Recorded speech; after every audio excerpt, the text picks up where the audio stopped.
Christopher, when we saw them. They're just making the rounds. They're making the rounds, and Yeah. it's always so wonderful to see. I have not seen one yet. I would love to. No. Okay. Well, I mean, they're out and about now, so I feel like it is your chance over the next few days to try to catch that first sighting. And it's going to be pretty nice weather for it. It looks beautiful over downtown Seattle. We have a mixture of sun and clouds, mainly sun.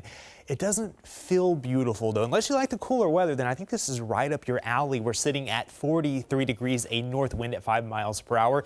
That adds just a little bit of chill to the air, so grab that long sleeve as you are stepping outside. Temperatures generally are in the lower 40s right now, with a little bit cooler temperatures for Arlington as well as Mount Vernon. Good early afternoon there, checking in at 39 degrees. And then as we work our way into central Washington, a little bit cooler with temperatures in the 20s and lower 30s. The winds are generally calm, but where we have those winds up to 5 miles per hour, that's going to shave a few degrees off of that feels like temperature. And even stronger winds, those Fraser Valley winds, are increasing the winds in Bellingham, and it's making it feel winter-like there. I want to take you out to Bellingham because it's beautiful. The Bellingham blue, we have the sunny skies, the blue calm waters, but that little bit of wind is making it feel a whole lot colder. 21 is what it feels like right now in Bellingham. It still feels like 29 degrees in Seattle. So folks, you definitely want to make sure you have that jacket, and especially this evening if you're going to go on a run or take the kids to the park,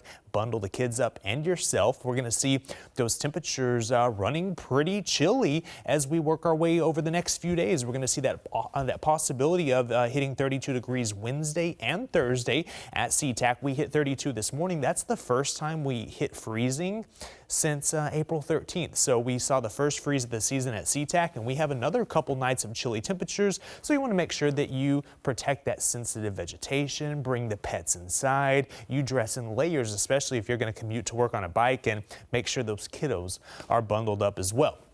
Temperatures this afternoon, we're going to be in the low to mid 40s. We should be in the low to mid 50s. So we're going to be running a good 10 degrees below average despite those mostly sunny skies. And the reason why we're seeing the sunnier conditions, we have this weak area of high pressure overhead that's allowing for the sunny skies, not allowing for the warm temperatures, though. This will continue to influence our weather today and for the first half of Thursday. But notice it starts to move its way off toward the east, and on its heels, another weather system is going to zip on in, but it's going to stay to our south and west. So we're only going to see a slight influence. We'll see an uptick in the cloud cover late Thursday into Friday morning with this area of low pressure, and possibly Friday morning there could be an isolated shower, sprinkle, some drizzle west of Puget Sound, but this is going to zip off toward the south, impacting parts of Oregon and California, and we're only going to see that slight uptick in the cloud cover late Thursday into our Friday. Not really much in the way of rain chances. Now,